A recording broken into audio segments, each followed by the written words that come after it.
Et salut à tous les amis, c'est CryptoPartage, c'est un plaisir de vous retrouver pour la vidéo d'analyse du 16 février 2021. Et d'ores et déjà, on sait que cette vidéo va être spéciale puisque Bitcoin vient de dépasser pour la première fois de son histoire les 50 000 dollars. C'était il y a quelques heures, là il a corrigé quand même pas mal, hein, il a quand même perdu 1000 dollars. C'est normal, la barrière psychologique des 50 000 dollars. Et là, c'est vraiment un seuil qu'il va falloir, il va falloir qu'on s'installe en fait durablement au-dessus pour valider les 50 000 dollars comme support.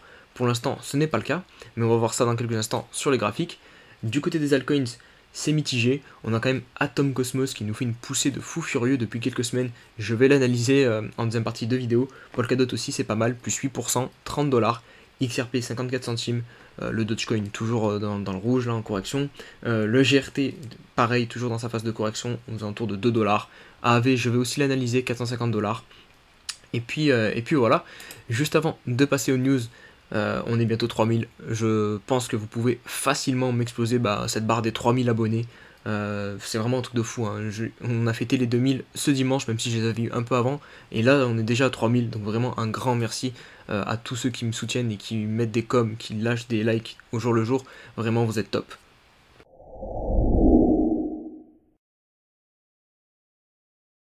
Allez, on débute ces news évidemment par la news de la journée, donc c'est Bitcoin qui franchit le cap symbolique des 50 000 dollars, donc un Bitcoin vaut 50 000 dollars. Après là il a baissé un petit peu, mais bon bref, à un moment donné il a valu 50 000 dollars, et je pense qu'il va valoir bien plus dans quelques semaines et mois. Mais du coup tout ça évidemment ça fait suite à toutes les news bullish qu'on a eu, comme par exemple Tesla qui a investi 1,5 milliard de dollars dans le Bitcoin, Elon Musk aussi, tous ses tweets à répétition sur les crypto-monnaies. Bon, il s'est un peu éparpillé en tweetant sur le Dogecoin, mais bon, ça c'est un autre sujet. Mais bon, ça a quand même contribué à faire connaître les crypto-monnaies à une population plus large. On a aussi eu tous les institutionnels, tous les fonds d'investissement, Grayscale, BlackRock, qui ont pas mal publié sur Bitcoin et qui ont pas mal investi aussi. Donc tout ça, évidemment, ça nous donne un Bitcoin à 50 000 dollars. Bitcoin pèse actuellement 920 milliards de dollars, et du coup seules 6 sociétés pèsent plus que Bitcoin actuellement dans le monde. On a Apple, on a Saudi Aramco, donc c'est tout ce qui est les hydrocarbures saoudiens, Microsoft, Amazon, Google et Tencent. Tencent c'est le leader chinois des télécoms, des services internet. Donc évidemment Bitcoin c'est pas une société, mais bon voilà, c'est quand même sympa de comparer, c'est juste histoire de se donner une idée sur la grandeur de Bitcoin en termes de capitalisation. Uniswap, l'actuel leader de la DeFi sur la blockchain Ethereum, donc qui dépasse les 100 milliards de dollars de volume, donc voilà, un nouveau record, et ce malgré les frais de transaction qui sont actuellement beaucoup trop élevés pour faire une transaction sur la blockchain Ethereum. Méfiez-vous vraiment quand vous faites du coup une transaction, vous allez voir que vous allez avoir des frais qui peuvent aller jusqu'à 70 dollars il me semble, donc c'est vraiment pas quelque chose qui sont faits pour les petits portefeuilles. Par exemple d'utiliser Uniswap, c'est pas possible pour les petits portefeuilles, parce que si vous échangez, vous swappez un token pour par exemple pour 100 dollars qui a une valeur de 100 dollars et que vous payez 70 dollars de frais, il n'y a aucun intérêt. Donc vraiment méfiez-vous si vous êtes débutant et que vous voulez vous essayer à ce genre de pratique, il faut prendre en compte les frais. Je vous partage très rapidement un projet qui, je pense, peut prendre beaucoup de valeur. Il a été partagé par Asher. Je vais pas vous mentir, c'est pas moi qui l'ai découvert, c'est Asher. Donc je pense que pour tous ceux qui sont de l'univers crypto, vous le connaissez déjà du coup. Mais c'est intéressant parce qu'il est classé 454e au CoinMarketCap actuellement. Donc Yield App, qu'est-ce que c'est? C'est une application qui va vous permettre de stacker vos USDC, vos stablecoins, en gros USDC, USDT, et d'avoir un API de 20%, donc un rendement de 20% annuel. Donc voilà, c'est pas mal. Et du coup, ça c'est le jeton de cette plateforme, donc le yield, attendez, c'est ici le YLD. Donc je pense qu'il peut prendre beaucoup de valeur. Encore une fois, je ne suis pas conseiller en investissement, mais c'est mon sentiment. Et voilà, vous avez les plateformes sur lesquelles il est disponible, donc Uniswap. Donc voilà, ce ne sera pas pour les petits portefeuilles. Il y a seulement BitMax et BitHump. Je connais très rapidement BitMax, j'y suis même pas dessus, donc c'est à vos risques et périls ce genre de plateforme. Je partage juste l'information, voilà. Après, c'est à vous de creuser derrière sur ce projet et sur les plateformes pour voir si elles sont vraiment sécurisées.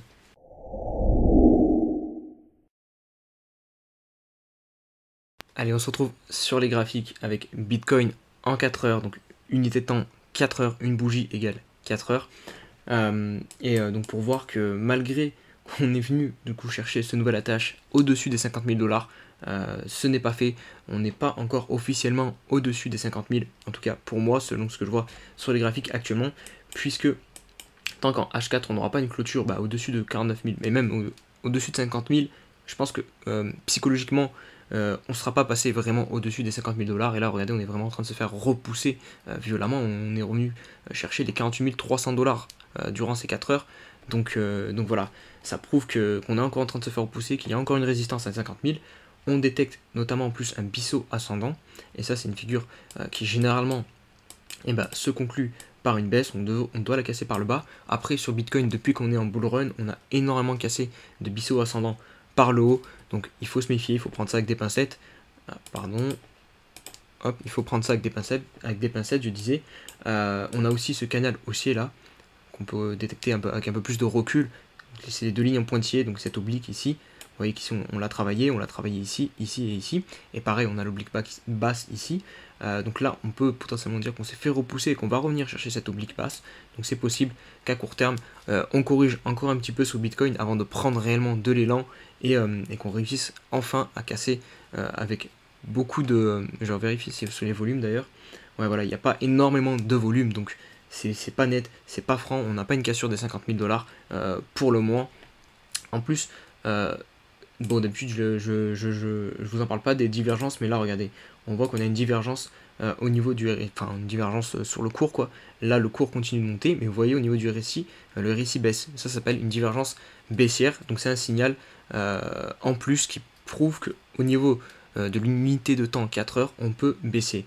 Donc voilà, pas mal d'indicateurs, de signaux qui montrent sur le court terme qu'on peut baisser, mais après voilà, c'est le marché qui décide, encore une fois, c'est que des probabilités ça, donc si le marché veut exploser à la hausse, et il explosera à la hausse, mais en tout cas d'un point de vue des probabilités, on a plus de chances de descendre à court terme sur Bitcoin. Allez, on poursuit avec l'Ethereum. Donc Ethereum, c'est un peu pareil que Bitcoin, il le suit un petit peu en ce moment, je trouve, et il est en train actuellement lui de buter sur la résistance des 1800 $. On voit clairement qu'on a un plafond là sur notre tête, et ça fait depuis le 8 février, donc plus d'une semaine, qu'on bute sur ce plafond. Donc voilà, il faudra attendre qu'on réussisse à s'extirper par le haut pour continuer sur l'Ether. Sinon, ça sera un retracement déjà sur cette zone des 1670 $, le premier support pour moi. Ensuite, on a cette oblique ici, cette trend qu'on tient depuis un petit moment, depuis début janvier, qui pourrait venir nous soutenir, nous permettre de repartir si jamais on corrige plus fortement. Mais voilà, à court terme, je suis plutôt baissier, je pense, sur l'Ether, parce que surtout quand je me positionne sur des time frames un peu plus grandes, et on voit qu'on est quand même pas mal en surchauffe. C'est surtout en weekly où le RSI est beaucoup en surchauffe. Là en daily, on voit qu'on s'est fait repousser par cette oblique en haut. Là pareil, du coup on peut très fortement venir chercher l'oblique basse. C'est ce qu'on est en train de faire. Regardez ici, depuis 4 jours on corrige sur l'Ether. Donc voilà, il faut se méfier sur l'Ether à très court terme, je pense. Allez, on enchaîne avec AAV. C'est un token que vous me demandez beaucoup. En même temps, c'est normal. Il fait partie actuellement du top 15 des crypto-monnaies. Peut-être 16e, peut-être 17e, mais je crois qu'il est 15e aux dernières nouvelles. En tout cas, il commence à corriger depuis son top à 620 $. Et c'est tout à fait normal. Après la grosse hausse qu'on a eue, je vais vous montrer très rapidement combien on a pris sur AAV. On a pris 2600% depuis le 5 novembre 2020. Donc voilà, vous vous doutez bien qu'au bout d'un moment, comme je le dis souvent, des personnes vont prendre leurs bénéfices et c'est ce qui est en train de se passer. Donc on corrige. Comment on fait pour voir jusqu'où la correction peut aller, pour trouver des supports? En premier lieu, on met le retracement de Fibonacci. Donc voilà, vous cliquez une fois en bas du mouvement et vous cliquez une deuxième fois en haut du mouvement. Je sais que beaucoup de personnes me demandent comment on se sert de Fibonacci. Je vais faire une vidéo, je pense. Je vous dis pas de date parce que voilà, je peux faire le flemmard, ça peut m'arriver, mais normalement très bientôt je vais faire une vidéo sur Fibonacci pour vous expliquer comment on s'en sert. Donc voilà, donc regardez, là vous mettez votre Fibonacci et vous avez ensuite les niveaux. Donc là on voit que c'est les 0,38 pour l'instant qui nous servent de support, mais je pense qu'on va descendre plus bas sur AAV parce que là regardez, hop, je vais vous enlever Fibonacci, on a cet oblique là qui au début on butait dessus en fait, pendant tout le long on l'a cassé, et regardez ici elle nous a servi de support, ici là la mèche elle s'est arrêtée pile poil dessus, et là on est en train de perdre cet oblique, donc vraiment là on n'a plus aucun support jusqu'à ce niveau là, moi je pense des 300$ qu'on a travaillé avant d'exploser et de faire cette phase d'expansion, donc je pense que il y a de grandes chances qu'on revienne s'appuyer et construire ici sur AV avant de repartir. Donc voilà, si je devais mettre une target à court terme sur AV de retracement, ça serait au niveau des 300$.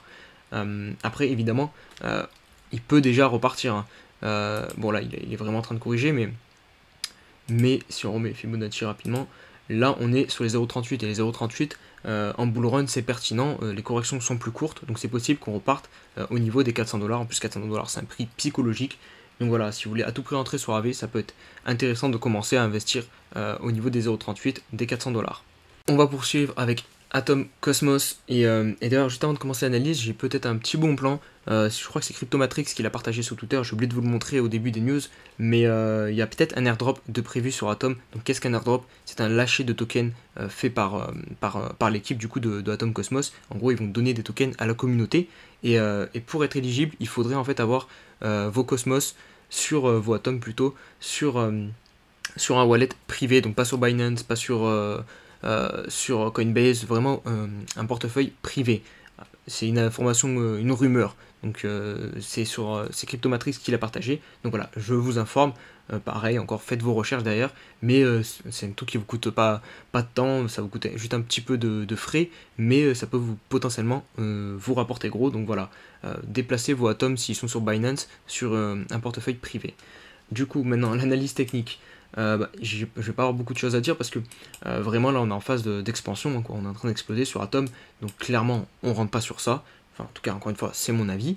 On attend que des figures se construisent, que la correction se fasse, qu'on trouve notre support, parce que là regardez en quelques jours on a fait vraiment un plus 300%, donc c'est énorme. Donc ce qu'on peut faire c'est mettre un petit Fibonacci comme d'habitude.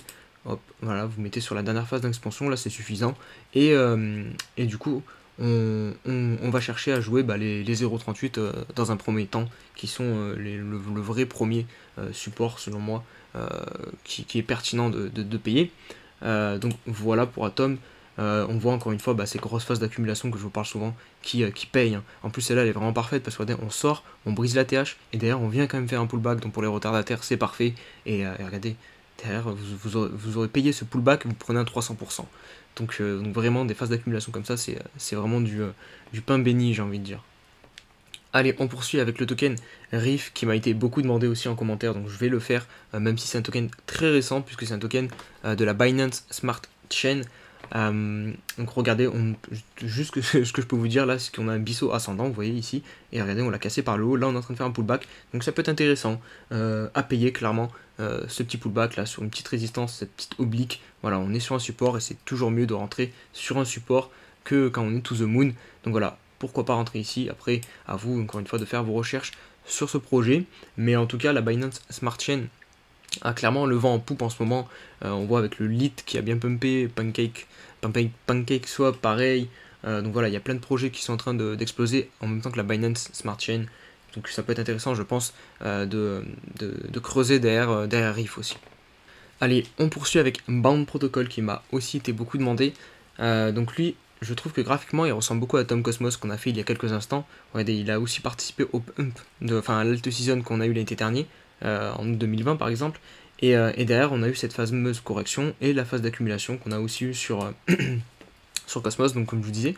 Et derrière, lui, il monte plutôt bien en escalier, tranquillement. Sauf qu'il n'a pas eu la dernière phase d'expansion qu'on a eu sur Cosmos. C'était, vous savez, l'empilement de bougies vertes, là, avec les pourcentages qui nous a fait 300%. Lui, pour l'instant, c'est plutôt calme. Il est encore au niveau, en fait, de son ancien ATH. Hein. Regardez, là, il est en train de retracer. Hop, il a brisé. Derrière, il retrace. Et il est en train de s'appuyer dessus, en fait. Et je pense qu'il pourrait bien partir plutôt au court terme. Hein. Si ce support fait effet, tiens, si on va pas plus bas, si on ne va pas rechercher les 10$, je pense qu'on va très vite repartir sur Bound Protocol. Allez, on va conclure avec le BAT, donc Basic Attention Token. Donc voilà, pour bien illustrer cette cassure du range qu'on avait depuis un bon moment, qu'on tenait depuis décembre 2018, on voit que cette résistance était très pertinente des 0,45, on l'a brisé enfin. On est parti très haut, on est venu chercher les 0,70 dollars à peu près, et on a quand même réussi à faire notre pullback parfait. Donc vraiment là c'est une sortie de range vraiment parfaite que nous fait BAT. C'était très intéressant du coup, je pense, de payer le haut du range, l'ancienne résistance. Bon, s'il veut bien se mettre en daily, voilà, hop, et du coup bah là on est reparti. De toute façon on est en tendance haussière, donc je pense qu'on va aller bien plus haut sur BAT. Voilà, j'espère que cette vidéo vous aura plu. Si c'est le cas, bah, n'oubliez pas le petit pouce bleu, l'abonnement pour les nouveaux, et de nous rejoindre aussi sur Discord et sur Twitter, histoire de ne rien louper des crypto-monnaies. Je vous dis à demain pour une nouvelle vidéo. Allez, ciao ciao.